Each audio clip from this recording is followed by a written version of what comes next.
স্বাধীনতা দিবসকে সামনে রেখে দেশপ্রেম, জাতীয় ঐক্য ও দেশের প্রতি শ্রদ্ধার বার্তা ছড়িয়ে দিতে রায়গঞ্জের মহারাজায় পালিত হলো হর ঘর তিরঙ্গা অভিযান। প্রধানমন্ত্রী নরেন্দ্র মোদীর আহ্বানে 9 আগস্ট থেকে 17 আগস্ট পর্যন্ত দেশজুড়ে চলা এই কর্মসূচির অংশ হিসেবে হেমতাবাদ বিজেপি 3 নম্বর মণ্ডলের উদ্যোগে আয়োজন করা হয় তিরঙ্গা যাত্রার। মহারাজা ঐতিহ্যবাহী মন্দির শ্মশান কালী মন্দির থেকে জাতীয় পতাকা হাতে নিয়ে শুরু হয় বর্ণাঢ্য মিছিল। রামপুর অঞ্চল পরিক্রমা করে মিছিল পৌঁছায় মহারাজা নেতাজি মোড়ে। সেখানে কর্মসূচির সমাপ্তি ঘটে। মিছিলে হাতে হাতে দেখা যায় দেশের গর্বের প্রতীক তিরঙ্গা। দেশাত্মবোধক আবেগকে মুখর হয়ে ওঠে গোটা এলাকা। মহিলাদের পাশাপাশি বিপুল সংখ্যক যুবক যুবতীর স্বতঃস্ফূর্ত অংশগ্রহণ বিশেষভাবে নজর কাড়ে। দলীয় কর্মী সমর্থকদের পাশাপাশি এলাকার সাধারণ মানুষও জাতীয় পতাকা হাতে ওই যাত্রায় অংশ নেয়। কর্মসূচিতে উপস্থিত ছিলেন রায়গঞ্জ পঞ্চায়েত সমিতির বিরোধী দলনেতা তথা বিজেপি নেতা মলয় সরকার, বিজেপি নেতা উত্তম চ্যাটার্জি, 3 নম্বর মণ্ডল সভাপতি মনোজ সিং,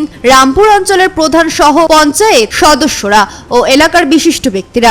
হেমতাবাদ 3 নম্বর মণ্ডল সভাপতি মনোজ সিং বলেন, প্রধানমন্ত্রী নরেন্দ্র মোদীর আহ্বানে গোটা দেশ জুড়ে হর ঘর তিরঙ্গা কর্মসূচি পালিত হচ্ছে। জাতীয় পতাকার প্রতি শ্রদ্ধা জানানো এবং দেশবাসীর মধ্যে দেশপ্রেম ও জাতীয় ঐক্যের বার্তা পৌঁছে দেওয়ার জন্য এই কর্মসূচির মূল উদ্দেশ্য। অন্যদিকে রামপুর অঞ্চলের প্রধান জানান, জাতি ধর্ম বর্ণ ভেদাভেদ ভুলে এলাকার বহু মানুষ এই কর্মসূচিতে অংশ নিয়েছিল। তার কথায় তিরঙ্গা সকল ভারতবাসীর গর্ব ও ঐক্যের প্রতীক।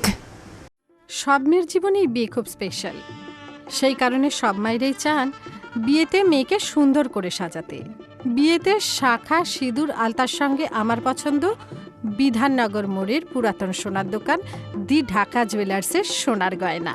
দি ঢাকা জুয়েলার্স, বিধাননগর মোড়, মোহনবাটি, রায়গঞ্জ।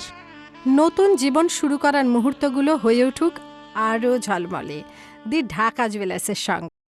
আজকে ভারতবর্ষের যশস্বী প্রধানমন্ত্রীর আহ্বানে আমরা গোটা দেশব্যাপী যে তিরঙ্গা যাত্রা অভিযান চলছে, কর্মসূচি চলছে, সেই উপলক্ষে ভারতীয় জনতা পার্টির হেমতাবাদ 3 নং মণ্ডলের পক্ষ থেকে এখানকার সমস্ত নেতৃত্ব আপামর জনসাধারণকে নিয়ে আমরা আজকে তিরঙ্গা যাত্রা কর্মসূচিতে সামিল হয়েছিলাম।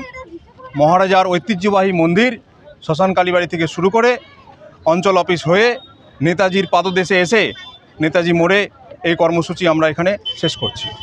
আজকে এখানকার আপামর জনসাধারণের আহ্বান স্বতঃস্ফূর্ত আশীর্বাদে আমাদের 300-400 লোকের মতো সবাই জমায়েত হয়ে সবাই নিজ নিজে পতাকা নিয়ে আমাদের সাথে পায়ে পা মিলিয়ে আজকে হেঁটেছেন। আমাদের কর্মসূচি, ভারতীয় জনতা পার্টির কর্মসূচি হচ্ছে মানুষের মধ্যে বিচ্ছিন্নতাবাদ বন্ধ করে রাষ্ট্রীয়বাদকে এগিয়ে দেওয়া, গোটা রাষ্ট্রকে, গোটা দেশকে রাষ্ট্রীয়বাদের ভাবনায় এগিয়ে নিয়ে গিয়ে দেশ সর্বোপরি এই চিন্তাভাবনাকে উন্মোচিত করা। ভারতবাসী আর আমাদের সকল রামপুরবাসীর উদ্দেশ্যেই বলছি যে আমরা সকলেই জাতি ধর্ম নির্বিশেষে এই তিরঙ্গা যাত্রায় অংশগ্রহণ করেছি আর গর্বের সঙ্গে আমরা এটা পালন করছি। আমাদের শ্মশান কালী মায়ের মন্দির থেকে পঞ্চায়েত অফিস অবধি এলাকাবাসীর জন্য এটাই বার্তা থাকবে যে আমরা সবাই এক হয়ে থাকবো, এক হয়ে কাজ করবো, এটাই শান্তিতে। রায়গঞ্জ থেকে রামকৃষ্ণ দাসের রিপোর্ট, কুলিক নিউজ।